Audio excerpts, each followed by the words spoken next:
যোগীরাজ 5 টাকা করে নিতেন না প্রায়শ্চিত্ত হিসাবে দীক্ষা দিতে গিয়ে।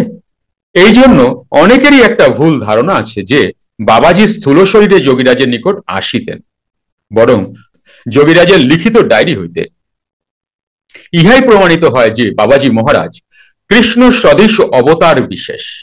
তিনি অবতার বিশেষ, কৃষ্ণ সদৃশ অবতার বিশেষ, রিপিট করলাম আরেকবার।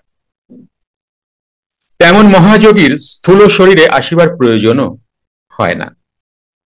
বিশেষ করিয়া শ্যামাচরণকে দীক্ষা প্রদানকালে তিনি অঙ্গীকার করিয়াছিলেন যে যখন প্রয়োজন হইবে তিনি স্বয়ং আসিয়া তাহাকে আধ্যাত্মিকভাবে দর্শন দিবেন। মনে পড়ে বইয়ের এই গ্রন্থের একদম আগে, মানে যোগীরাজের দীক্ষা পাওয়ার পর বন্ধু বান্ধবের কাছে বন্ধু বান্ধবরা আলোচনা করছিলেন না, তখন যোগীরাজ চাকরিতে বাইরে রয়েছেন, কাশিতে ছিলেন না, মানে রানীক্ষেত্র থেকে দীক্ষা নিয়ে আসার পরেই দানাপুর না কোথায় পোস্টিং ছিলেন, সেই সময় বন্ধু বান্ধবরা বলছিলেন যে এখনকার দিনে আগের মতো আর সাধু পাওয়াই যায় না। তখন যোগীরাজ বলেছিলেন, কে বলল?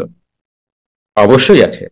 তখন বাবাজিকে ডেকেছিলেন, বাবাজি মনে পড়লো ঘটনা, বাবাজি বললেন যে সামান্য কৌতূহল বসে আমাকে ডাকা এটা ঠিক হলো না।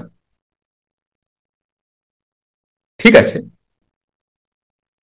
তো যোগীরাজ বলেন, বাবা আপনি যখন আসলেনই তখন আমার এদের একটু দর্শন যদি দিয়ে যান।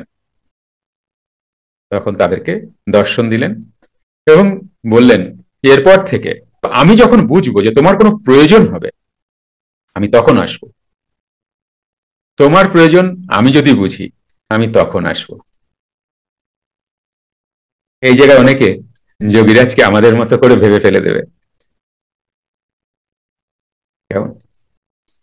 কারণ ক্রিয়াবান সেই মাত্রায় ক্রিয়া করলে তার গুরু তার সাথে অবশ্যই দেখা করেন, অবশ্যই তাকে তার সাধনার ত্রুটি বিচ্যুতি নিয়ে আলোচনা করেন এবং সেখান থেকে তাকে নেক্সট স্টেপে নিয়ে যান, বা কোথাও অসুবিধা হলে অবশ্যই তিনি আসেন এবং দেখা করেন এবং সেটা সলভ করে যান।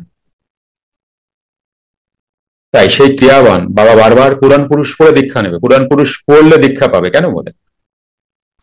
অনেকগুলো কারণের মধ্যে এটা একটা কারণ। একটি ঘোষণা আপনাদের সবার জন্য, সুপ্ত ক্রিয়া, মেডিটেশন এবং অন্তর্মুখী প্রাণায়াম ক্লাসে আসতে চাইছেন? মঙ্গল, বুধ ও বৃহস্পতিবার আপনার বাড়ি বসেই জুম অনলাইনে এই ক্লাসটি করতে পারবেন। সময় সন্ধ্যা 8টা থেকে রাত 9টা অবধি। আসুন, ক্লাসে দেখা হবে।